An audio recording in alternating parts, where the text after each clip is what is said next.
नमो भगवते रुद्राय। नमस्कार दोस्तों, आज के इस वीडियो का टॉपिक जो है वो आपके सारे जो भी प्रश्न आ रहे हैं उनसे रिलेटेड है। आज के इस वीडियो में हम कवर करने वाले हैं हरितालिका तीज व्रत के दौरान जो संकल्प लिया जाता है, तो संकल्प हमें कब लेना चाहिए, सुबह के समय अथवा संध्या के समय।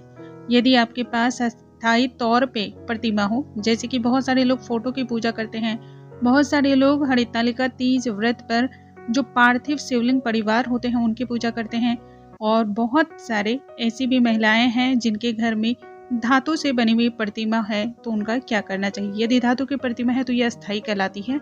जैसे कि यदि आपके पास पीतल की प्रतिमा हो, यानी कि जो ब्रास की प्रतिमा आती है वो हो, या फिर चांदी की प्रतिमा हो, तो ये अस्थायी प्रतिमा कहलाती है। तो इनका विसर्जन किस प्रकार से किया जाता है, किया भी जाता है अथवा नहीं किया जाता है, तो इसके बारे में भी जानेंगे। विसर्जन जो हम करते हैं उस जल का हमें क्या करना चाहिए, इसके साथ ही माता का श्रृंगार उतार लेना चाहिए या फिर साथ में ही विसर्जन करना चाहिए। तो इनसे रिलेटेड तमाम तरह की आज की वीडियो में हम बात करने वाले हैं। आइए वीडियो को हम स्टार्ट करते हैं। नमस्कार दोस्तों, कैसे हैं आप सभी। उम्मीद करती हूँ आप सभी स्वस्थ होंगे, सुरक्षित होंगे, और आप सभी के उत्तम भविष्य की कामना करते हुए आज का ये वीडियो स्टार्ट करती हूँ। हरितालिका तीज का व्रत जो है कई व्रतों में से अत्यधिक कठिन व्रत माना जाता है। भाद्रपद माह के शुक्ल पक्ष की तृतीय तिथि में ये व्रत किया जाता है, और इस वर्ष हरितालिका तीज का व्रत 18 सितंबर को ही रखा जाएगा। ऐसे तो 17 सितंबर को ही व्रत जो है, जो दिन है तृतीय तिथि है, वो आरंभ हो जा रही है, लेकिन हमारे हिंदू धर्मों में उदया तिथि का मान दिया जाता है, इसलिए व्रत हमें 18 सितंबर का ही रखना है। दिन सोमवार होने की वजह से यह व्रत और भी ज्यादा विशेष हो रहा है और भी ज्यादा खास हो जा रहा है। इस व्रत में हमें कई प्रकार के नियमों का ध्यान रखना होता है, विधियों का ध्यान रखना होता है, क्योंकि सही विधि के अनुसार की गई पूजा सर्वाधिक फल प्रदान करती है, इसलिए कुछ चीजों का ध्यान रखना जरूरी हो जाता है। अब सबसे पहला हम सवाल लेते हैं कि हरितालिका तीज के व्रत में हमें व्रत का संकल्प कब लेना है, किस प्रकार से लेना है, वो हम जान लेते हैं। देखिए, जब प्रातःकाल स्नान आदि आप कर ले, घर आपका स्वच्छ हो जाए, स्नान आदि आप कर ले, निवृत्त हो जाए अच्छी तरह से, साफ स्वच्छ और पवित्र कपड़े को धारण कर लें। जो वस्त्र आप धारण करते हैं उसमें आप हल्के रंग के वस्त्रों का, हल्के पीले रंग के वस्त्रों को धारण करें, बहुत ही ज्यादा अच्छा होता है।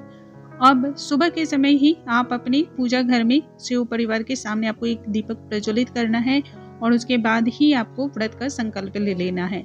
संकल्प किस प्रकार से लेना है वो भी हम देख लेते हैं। संकल्प लेने के लिए हमें दाहिने हाथ का प्रयोग करना होता है। दाएं हाथ की तर्जनी उंगली को इस प्रकार से बंद करें और अंगूठे से दबाना है। बिल्कुल इस प्रकार का पोजीशन आपको बनाना है। बाएं हाथ से आपको हाथों में जल डालना है।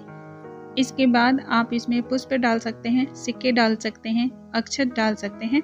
तो आप इन सभी चीजों का इस्तेमाल कर सकते हैं, या तो आपके पास कोई एक चीज हो तो वो भी डाल के व्रत का संकल्प लिया जा सकता है। अब आपको भगवान शिव से माँ पार्वती से प्रार्थना करनी है और उनसे कहना है अपना नाम, गोत्र, स्थान, देश काल ये सभी बताते हुए बोलना है कि हे माँ पार्वती, मैं हरितालिका तीज के व्रत का संकल्प ले रही हूँ। मेरे इस व्रत को पूर्ण करने में मेरी मदद कीजिए। यदि मुझसे किसी भी प्रकार की भूल चूक हो गई हो या फिर कोई गलती हो जाती हो तो उसे क्षमा कीजिए, और मेरी इस पूजा को स्वीकार कीजिए। अखंड सौभाग्यवती और संपूर्ण जीवन खुशियों के साथ भरा रहे, इसका मैं कामना करते हुए आज के व्रत का संकल्प ले रही हूँ। ये व्रत मेरा निर्विघ्न आज का पूरा हो जाए। इसके बाद हाथों में जो भी सामग्री अपने ली हैं उन्हें अपने आसन के पास या तो छोड़ दें, या फिर जो प्रतिमा या फिर फोटो फ्रेम जिनकी भी आप पूजा कर रहे हो वहाँ पर आपको छोड़ देना है। ये दोनों जगह आपने रख दी। तो इस तरह से जो है संकल्प की विधि हो जाती है। संध्या के समय संकल्प नहीं वैसे लिया जाता है, हाँ, लेकिन यदि आप भूल गए हो सुबह के समय संकल्प लेना, तब ऐसे में आप शाम के समय भी, संध्या के समय भी जो है संकल्प ले सकते हैं। अब इसके बाद का प्रश्न है, यदि प्रतिमा आपकी अस्थायी हो तो विसर्जन करें अथवा नहीं करें। ये बहुत ही लोगों में कंफ्यूजन है।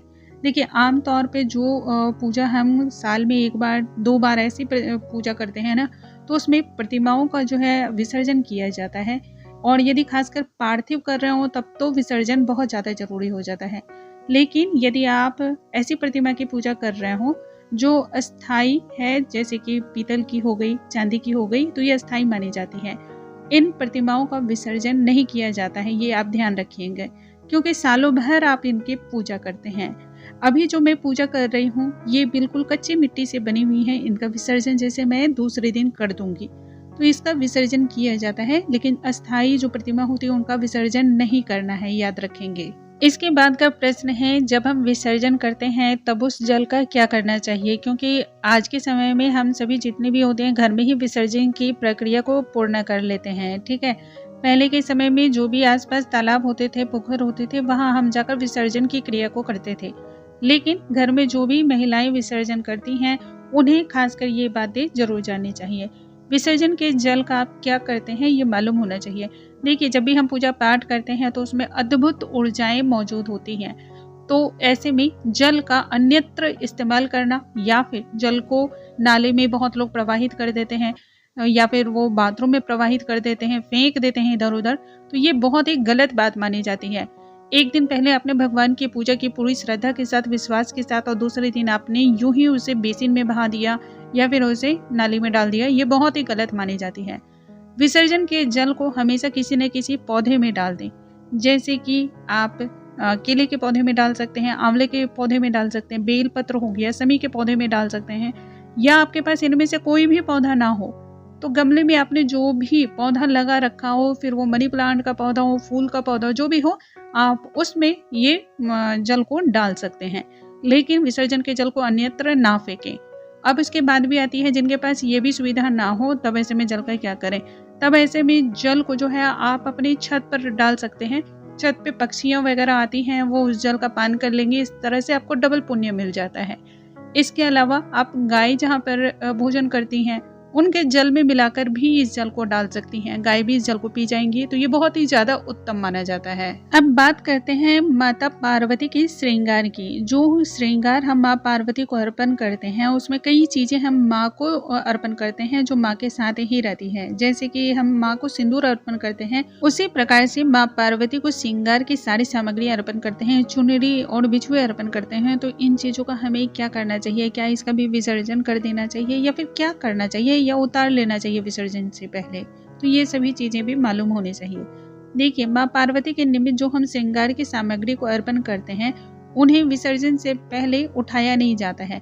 कौन सी सामग्री को नहीं उठाना चाहिए ये भी जान लेते हैं। जैसे कि आप उनको चुंदरी ओढ़ाते हैं तो ये बिल्कुल उतारे नहीं, इसे तो हटाना ही नहीं चाहिए। माँ पार्वती को सिंदूर लगाते हैं वो उनके साथ ही जाएगा। माँ पार्वती को यदि आप चूड़ी अर्पण करते हैं जो उनके हाथों में आप डालते हैं तो उनमें से भी कुछ चीजें माँ के साथ जाएगी और कुछ चीजें आप अपने आशीर्वाद स्वरूप आप उसे रख लें। इसके अलावा यदि श्रृंगार की सामग्री में आपने बिंदी, चूड़ी, सिंदूर, आलता, ये सभी चीजें आपने रखी हैं तो ये सभी चीजें आपको प्रसाद स्वरूप स्वयं इस्तेमाल मतलब करनी होती है। इन सभी चीजों को विसर्जन नहीं किया जाता है। विसर्जन में माँ के साथ एक बिंदी आप माँ को लगा दें, सिंदूर लगाएं, चुंदरी ओढ़ाएं, माँ को धूप दीप दिखाएं, और यदि हाथों में एक आध चूड़ी रहने देती हैं तो बहुत ही अच्छा। विसर्जन से पहले माँ के पैरों में महावर लगाने का विधान माना जाता है।